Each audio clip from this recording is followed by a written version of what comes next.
Mike Wheeler is one of the main cast of characters in the TV show Stranger Things. Now, if you've been living under a rock, Stranger Things is probably one of the most popular Netflix shows ever. You know, I feel like you know. Group of kids, found the upside down, interdimensional, season 5 just ended, no one's happy about it. Mike Wheeler is one of the main cast characters in this show, so much that he is the heart of his friendship group, as beautifully told us by his best friend, Will. I mean, he has the first line of the entire series. Something's coming, something hungry for blood. And his character is played fantastically by Finn Wolfhard, even in Mike's worst moments, which is a writing fault, not an acting one. Bro can only work with so much. Mike was actually one of my favourite characters when I first started watching the show, so imagine my disappointment when the final battle and the entire plot of the finale, he barely had anything to do with the outcome. And before you say, well, actually, he built the bomb to destroy the Upside Down. First of all, when did he learn to make a bomb? And second of all, I think Dustin, with his background in science, could have pulled it off. You know, because teens in the 80s know how to make bombs now. You know, let's just do that. Also, all you have to do is watch season 1 Mike and go ahead and watch later seasons with his character. Somehow he transforms from the heart of the party to an actual headache.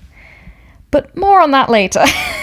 I want to delve into the tragedy of Mike Wheeler, specifically how the Duffer Brothers fucked over his character and his development astronomically just to try and wrap up plot lines in a neat little bow without giving their characters time to breathe. But first, let's start back at a time where all of this was new, when the first hint of this show's potential was shown, and we all loved the heck out of it because it was actually spectacular.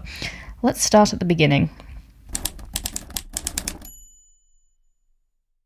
Mike Wheeler starts in a place of a leader, the paladin of his D&D party, the group's true north, you could say. He's loyal, determined, and outspoken, and when his best friend Will goes missing, he does literally everything in his power to find him, even after his body is literally found in a river. Like, that was almost like sure dead, right? But then there's like even the smallest chance that he's still alive. So he is determined to find him. His behaviour towards Elle, as welcoming and kind, also shows that he holds a very high moral compass, especially in a group of outcasts. When him and Lucas have a pretty big fight, Dustin talks to Mike and eventually Mike does the right thing, admitting he drew first blood and he wanted to make up with Lucas, even though it took them a while to actually reconcile that. But let's be real, they're 11 and they're gonna fight. The fact is that Mike can admit when he's wrong in season 1. He actually grows as a person, and I actually like that. What I especially love about Mike in season 1, like the original Mike, I like to call him, I guess, is that his emotional depth isn't avoided, you know, like the f***ing plague. In a setting like the 80s, it's an expectation for boys to not be emotional, to suppress how they feel, but Mike doesn't hesitate to show when he's hurting, especially in the moments when he needs the comfort of his family and friends. He seems able to let his guard down and doesn't have much shame in how he feels, like most children do. But amongst this, he has an unwavering loyalty towards his friends, something that is sadly lost amongst some other seasons. I mean, he was literally about to jump to his death to save Dustin. That's an insanely devoted friend, like, whoa. There are faults like any character will have, but they're rooted from his morals, loyalty, and friendship. Shouting at Elle in grief when they find Will's body because he feels betrayed, and picking a fight with Lucas because he's torn between protecting two friends. This being said, however, there were cracks that led to his downfall, even in the peak that was season 1. Cracks that the Duffers didn't even try to jump over for his character's sake, like the desperation to be needed by the people he cares about, something that will turn him toxic and insecure later on. I should note now that in the early seasons, Mike is his own person, not just a prop to add romantic tension. He has a character outside of 11 and isn't just there to simply be Elle's love interest. I love how in season 1 the main themes for Mike are friendship and family love, something that really holds the season together. He doesn't give up on any of his friends, doing what he can to help them all the way until the finale, where he gets his best friend back, but in doing so, to his knowledge, loses 11, who he is falling in love with. I would just like to say, from what I just said, it may sound like Mike is not one of my favourite characters, but in reality, Mike is probably in my top 3 characters from the show. So, Keep that in mind. I'm making this video because character assassination. There. So this leads us into season 2, where Mike becomes more closed off, but given that he's lost someone he cares about, it's a change that's consistent, at least with his character. It doesn't just come out of nowhere. We see the Mike we know adapting to life again, with the Upside Down seemingly no longer a threat. He's going to the arcade, running the AV club, attempting to smile his way back to normality. But every night, like clockwork, he's attempting to find Eleven over his walkie, not even certain if anyone's there. He's still longing for something he doesn't have, and whether that's love or friendship, I'm not sure that he cares. He just wants to see Elle again. He's still there for his other friends, though, particularly Will. Mike acts as an anchor for Will and doesn't take his return for granted, not wanting to even let in the possibility of losing him again. He takes Will back to his house on Halloween when he has one of his episodes. He sleeps on the floor next to his bed and stays through the night at the hospital, hoping to be of any help. He hasn't changed from his attitude in season 1, but in this sense, he's in a more helpless position, which makes him more reactive rather than proactive, given that Will's trauma is something he literally can't help or control. Back when Will went missing, he could leave the group to find him, help Elle adapt to life outside of Hawkins' lab, and literally risk his own life. But now, this is something different. This is when Mike loses control. And as you're about to see, he don't like being out of control. That's not his shadizzle. I do not know why I just said shadizzle. That will never happen again. I'm so sorry. Also, the introduction of Max puts Mike on edge, refusing to have anyone else in the party, which makes him controlling and kind of obnoxious at times. He's literally watching his friends grow without him, while he's stuck in the same place emotionally, not knowing where to go. But all of this stems from a fear of losing the ones he loves and losing that control. He's losing the role he cherished, and he's grasping at straws to keep it alive. He wants to be the paladin, the brave knight that can keep everyone safe. He fights change, not wanting any more of it, and he stays by Will's side because he's a constant, his first ever friend. He can try and protect Will, even if he tries and fails. When the family attempt to get Will back from his possessions, they all share memories to prompt his return, and it is one of my favourite moments from Mike when he tells Will how glad he was that he said yes to being his friend on the day that they met. I love this because Mike doesn't have to be a leader in this moment. He just has to be open and honest with his friend, being a hero without a sword or a shield, but a hero with his heart. And unfortunately, that is all torn to shreds in the next 3 seasons. Now, I know many of you won't like what I'm about to say, but Mike and Eleven should have remained friends, at least for the sake of his character. Given his own insecurities and trauma from the past 2 seasons, he needed time to grow and figure out what he wanted. That said, he is a teenager now, and most of the time, that's just how couples go at that age, so it makes sense, I suppose, writing-wise. But for the plot's sake, I would have preferred Mike being friends with Eleven. The Duffers, for some reason, decided to make season 3 a romance drama, rather than, what it was in season 1, so there's only so much to work with, I guess.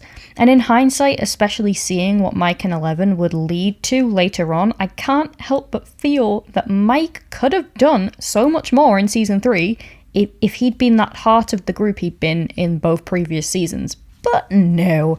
From season 3 onwards, his one purpose seems to be being Eleven's boyfriend. Not only that, but being an overbearing, lying, possessive boyfriend. A boyfriend that determines his girlfriend's limits. I just feel like the Duffers could have let Mike breathe and impact the story outside of Eleven. I mean, when you think about it, what did Mike actually do to further the plot in season 3 exactly?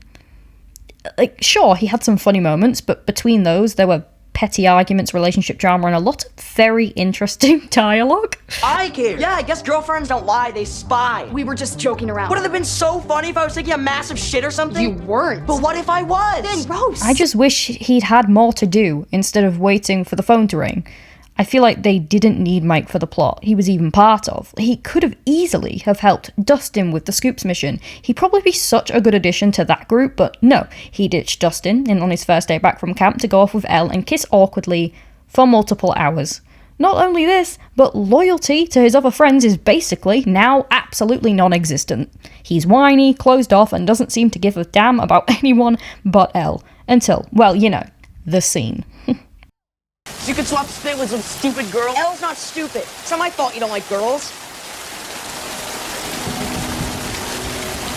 I'm not trying to be a jerk. Something finally seems to rush him back to his sense, upsetting one of his best friends, the one he'd worked tirelessly to get back, the one he'd stuck to like glue, just to make sure he was okay. It's almost like for the first time in the whole season he feels bad, and not just because he can't stand someone being mad at him, but because he actually made Will genuinely upset. And ditching Will and D&D throughout a lot of the season is also what makes him go from paladin to annoying, neglectful boyfriend. I'm not gonna lie, I like how he realises how much of an idiot he's been, which is something, I guess. But again, did he ever have to be an idiot in the first place? I think we could have gotten a lot more from Mike if friendship was his top priority like it was before. But of course, that wasn't the case, and that leads us accurately into Season 4. Now, just to clarify, Season 4 is actually my favourite season, which is not a popular opinion, but this is more about just Mike's arc in Season 4, not the season as a whole, so just keep that in mind. I like to call Season 4, when it comes to Mike, the Insecure Chronicles' final boss. Now, I think insecurity should be portrayed in media, but instead of going into depth with it a little more and fleshing it out, it's played as something to further Eleven's narrative, and not Mike's. It's always, Eleven is upset because Mike didn't say I love you, not, wait, let's explore why Mike can't say it. Could it be to do with his parents and their mundane relationship? Or maybe it's his internalized homophobia and his mixed emotions that's making it difficult for him. No, let's just sweep that under the rug. He has input from his best friend, Will, once again, basically giving him a whole speech about how difficult it is to open up. And that could have been a perfect opening to give us some insight on how Mike is feeling, specifically about saying I love you.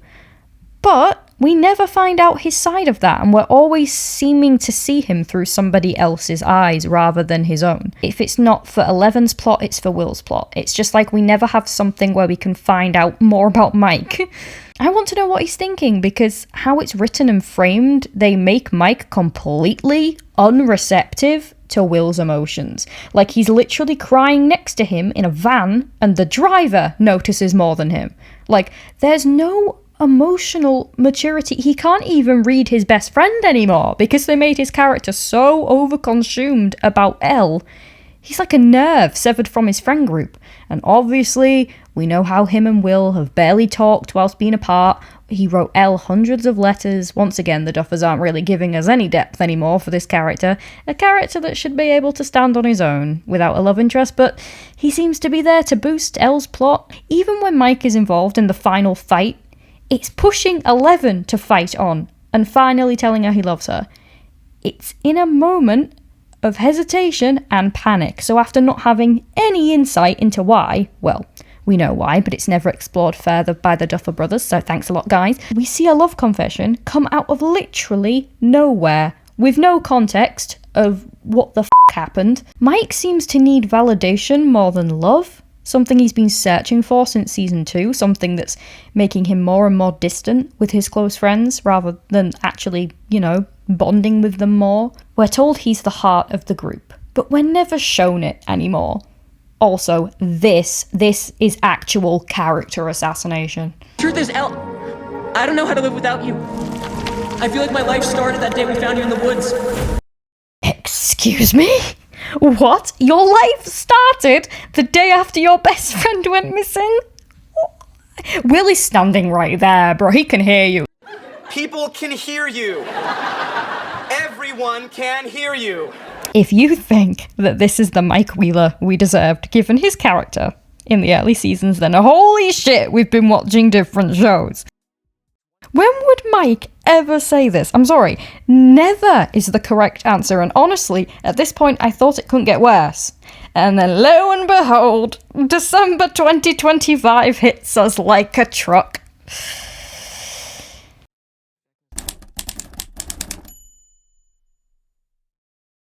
Now, I find Season 5 interesting because, actually, to start with, I was really happy about Mike's character. He felt back to his old self, like he'd woken up from some kind of nightmare version. He's getting time away from Eleven, healthy time away, unlike when they were split before and he spent the whole time worrying about his relationship with her when she was literally in the middle of nowhere putting herself through hell to get her powers back. But he seemed to be with his friends again, taking back his paladin role.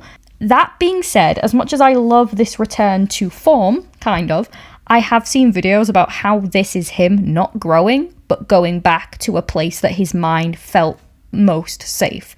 And this completely makes sense. After all of this up and down, he was bound to regress at some point. But even though this might be true, it is still more true to his character than the last 2 seasons have been. I especially loved that he led the children through the military demo fight and was actively helpful in the crawls to the Upside Down. Like, he actually had a helpful role to play. So obviously, I was so excited for Volume 2 and 3, and once again, I was duffered hard in the face. So it's almost as if the Duffers had no idea how to develop Mike. Like, at all. Like, they made him a watered down version of season 1 Mike, weak in comparison, something that's familiar enough to trick us into thinking it might be development, but then hitting us with absolutely nothing. I mean, they repeated the same ending of season 1 to 2 conflict. Mike loses Elle and then can't get over the fact that she's gone, so he literally makes up dream scenarios in his mind to convince himself that she's still alive somewhere. Now you're probably wondering, you said you loved early seasons, Mike, so if he has the same character and plot here, why are you complaining? Because from season 1 to 2, it was growth. In the final season, they're ending Mike's arc back where he was then. And he seems to be literally the only character who doesn't get a happy ending. Like, why? He literally has to turn to his own fantasy to make himself happy, and in that possible future, he's writing books with the story of the mage, which he can never tell, so he can't even use his dungeon master writing skills to express himself in his own creative work because his longing for Elle is literally stopping him from moving on. As much as I love the whole full circle shot at the end, and I cried my eyes out because nostalgia, and also it was 3 a.m. British Standard Time, I would have had a much happier end for Mike. I would have had him maybe make a speech at graduation talking about how he's grown and what he's learnt, something compelling that allows him to have closure on a very traumatic time of his life, but also one that brought him closer to his friends, something he always stood for and wanted from the beginning. You would think from all that I actually hate the last 3 seasons, but actually I really enjoy watching season 3 and 4 from an entertainment point of view because they do have merits narratively, even if some merits never found their way to one of my favourite characters. I would just like to say none of this is a critique on how the character was acted, but how the character was written. This failure from a transition from childhood to adolescence is what holds Mike's character back because he suddenly becomes inconsistent, and that is a writing problem. Telling a coming-of-age story isn't the problem here, it's how it's told. These complexities could have been developed and written in an effective way instead of just having him to exist as a boyfriend and nothing more, like a hollow shell of his former self.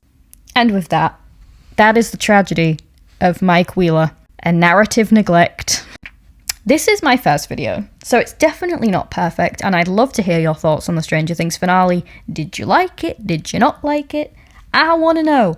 And by the way, if you did like it, that's totally fine. There were things I absolutely loved about it, and these videos I am trying to, kind of find interesting viewpoints and topics to talk about surrounding the show. Also, just remember to keep any comments or debates friendly. This is a little friendly space. This is a little nice little chit-chat space where you can, piss on the Duffer Brothers. Anyways, thanks for sticking through this video, or should I say rant, and trust me, there will be more Stranger Things videos to come. Thanks for watching. I really hope you enjoyed it, and I hope you're having a great week. Bye!